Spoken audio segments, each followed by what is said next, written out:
Nah, di awal video kita sudah lihat beberapa pertanyaan umum mengenai usaha WiFi hotspot ya. Sekarang kita bahas 3 syarat supaya profit usaha WiFi hotspot. Yang syarat pertama, survei. Yang kedua, pemasangan alat. Kemudian yang ketiga, pembaruan unit ya. Tapi sebelum kita bahas masalah 3 syarat ini,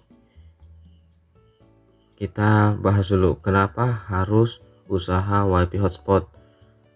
Karena usaha WiFi hotspot ini paling gampang dikerjakan di sela-sela pekerjaan kita, karena WiFi hotspot ini dapat kita tinggal. Kita hanya menjual voucher tanpa harus duduk menjaga aktivitas yang menggunakan WiFi kita. Jadi kita hanya meluangkan waktu untuk ngeprint voucher, terus kita jual. Nah, sekarang kita bahas 3 syarat wajib yang harus kita lakukan. Yang pertama, survei. Kita lihat dulu posisi tempat atau daerah kita, apakah sudah terjangkau oleh ISP apa belum. Jadi gini, kalau misal suatu daerah itu sudah ada ISP atau baru masuk ISP, nah itu dapat mempermudah untuk usaha WiFi hotspot kita. Karena kalau tidak, kita menggunakan paket bisa, cuma untuk anggarannya itu susah kita hitung ya. Kalau sudah ada masuk ISP, tapi sih biasanya di daerah-daerah IndiHome sudah mulai masuk. Tapi untuk ISP yang lain, untuk daerah-daerah yang agak di luar kota itu masih belum masuk. Nah, kemudian apakah di sekitar rumah kita ini ada sekolah atau tempat umum? Ini sangat mempengaruhi ya. Jadi kalau misalnya di sekitar rumah kita ini ada sekolah atau tempat umum seperti kegiatan-kegiatan masyarakat, itu peluang usahanya akan lebih besar karena kebutuhan seseorang untuk internet di situ pasti banyak yang ingin menggunakan. Kemudian kita harus tahu sistem yang mereka mau ini seperti apa. Jadi misalnya gini, di situ sistemnya mau sistem seperti cafe ya, beli voucher jam-jaman harian, atau maunya mereka ingin pakai di rumah mereka masing-masing tanpa harus datang ke tempat hotspot kita ya. Jadi ada banyak pilihan. Ada yang mau belinya jam-jaman, itu biasanya untuk yang anak-anak sekolah atau yang keperluan yang singkat. Dan juga orang yang pingin menggunakan internet ini di rumah mereka masing-masing supaya lebih simpel, nggak harus keluar rumah. Nah, jadi kalau kita sudah tahu sistemnya mereka maunya kayak mana, itu yang harus kita lakukan pertama kali. Jadi nanti sistem yang lain akan menyusul. Nah, kalau sudah survei 4 ini sudah kita cari tahu, maka selanjutnya kita ke pemasangan alat. Nah, pemasangan alat ini alat yang harus kita siapkan. Yang pertama itu mikrotik, kemudian kabelan ini 2 ya, 1 meter itu untuk modem ISP ke mikrotik, dan kabelan ini panjangnya tergantung kalian ya mau masang di mana, seberapa jauh. Misalnya kita pasang 10 meter untuk dari mikrotik ke router. Nah, ini alat-alat yang saya tampilkan ini adalah alat-alat versi murah ya. Ini mikrotik tipe half light. Kemudian kabelan, kalau untuk indoor kita beli yang Cat 5e yang indoor, tapi lebih bagus kabelan yang satunya yang panjang itu kita beli yang khusus outdoor. Jadi misalnya kalian mau masang agak keluar yang masih kena panas, kena hujan, lebih bagus menggunakan yang outdoor. Kemudian ini router ya, router seperti ini router indoor, tidak bisa kena panas atau hujan ya. Ini khusus indoor. Untuk outdoor juga bisa, tapi kalau untuk versi murah kita pakai yang ini dulu. Ini juga bisa. Nanti kalian tutup, kalau misalnya agak terkena air, nanti kalian tutup bodinya ini, kalian keluarkan antenanya.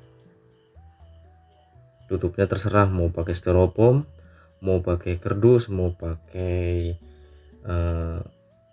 Tupperware, bisa besar, yang penting tertutup, antenanya kita keluarkan. Nah, ini tambahan alat ini kita harus siapkan ini untuk tetangga kita yang mau pakai internetnya di rumah ya. Jadi kenapa harus pakai ini? Jadi misalnya begini, rumah tetangga ini misalnya depan rumah kita, dia kalau mau masuk kalau mereka mau menggunakan internet, mereka harus login. Nah, ketika di dalam rumah mereka login, selang berapa waktu dia keluar, dia ke rumah, nah nanti dia harus login lagi. Jadi itu agak ribet ya. Jadi kalau pakai alat ini, jadi misalnya di rumah itu ada 10 HP, satu HP connect login menggunakan sinyal router tambahan ini, otomatis 10 HP yang terkoneksi dengan WiFi router ini itu otomatis juga langsung tersambung. Jadi walaupun kita tinggal keluar, kita kembali ke rumah, selama alat ini nggak mati atau di tempat kita tidak mati lampu atau mati listrik, itu aman. Jadi nggak perlu harus login ulang. Jadi kita lebih simpel. Jadi mereka seperti pakai punya WiFi sendiri, padahal sistemnya mereka beli ke kita. Kemudian pembaruan unit ya, ini wajib memiliki cadangan unit. Kenapa? Resiko untuk alat-alat seperti ini adalah konsleting listrik, juga petir. Jadi misalnya terjadi sesuatu, kita bisa langsung backup, karena kalau lambat orang juga bakal komplain. Kemudian kita perkembangannya harus menyiapkan UPS untuk menghindari mati listrik. UPS ini ya, supaya nanti data login pengguna itu tetap tersimpan.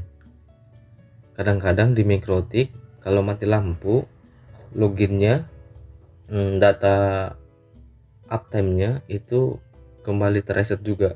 Jadi misalnya kita punya voucher 1 jam, sudah login 59 menit, kemudian mati listrik. Ketika dia login lagi, nanti dia kembali ke 0. mengulang lagi. Jadi untuk perkembangannya ya ke depannya kita harus menggunakan UPS. Kemudian upgrade mikrotik. Nah, tadi kan mikrotik yang saya jelaskan menggunakan hub light. Kita bisa upgrade ke mikrotik yang lebih tinggi versinya dan juga serinya.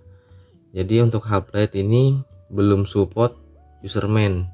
Jadi untuk menggunakan atau mencetak voucher secara massal itu masih menggunakan aplikasi pihak ketiga. Kalau untuk mikrotik misalnya RB450G, dia sudah punya userman.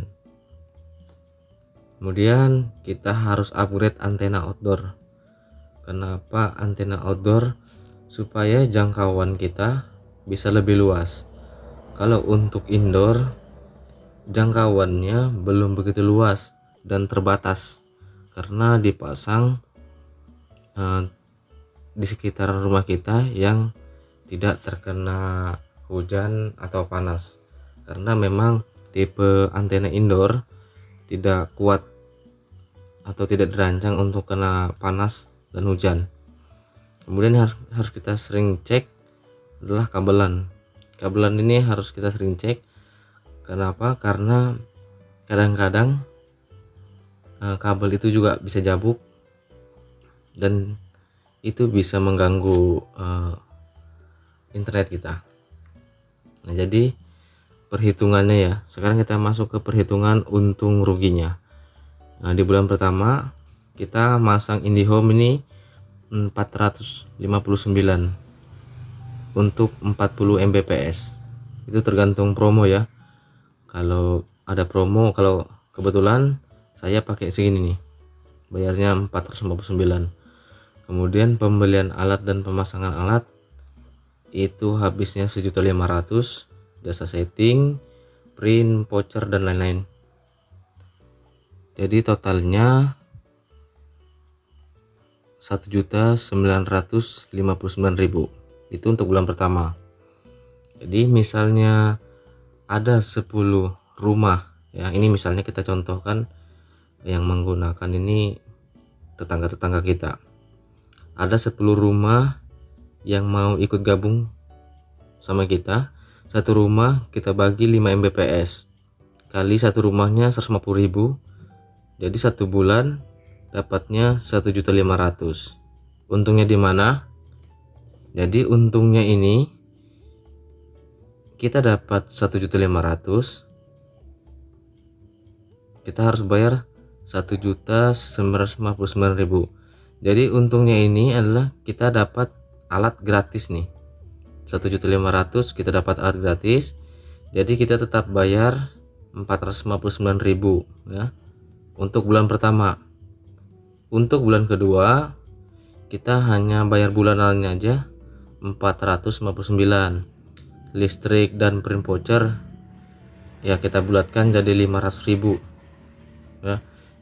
500.000 kita dapatnya 1.500.000. Jadi 1.500.000 dikurang 500.000, untung kita 1 juta. Terus kita dapat internet gratis ya. Kenapa saya bisa misalkan 10 rumah? Karena saya waktu mulai saya lebih dari 10 rumah. Saya mulainya langsung 13 rumah. Jadi ini saya misalkan ya, misalkannya 10 rumah. Jadi ini sistemnya tetangga-tetangga yang pingin di rumah masing-masing. Kemudian nanti bisa dikembangkan. Ini sudah yang di rumah masing-masing.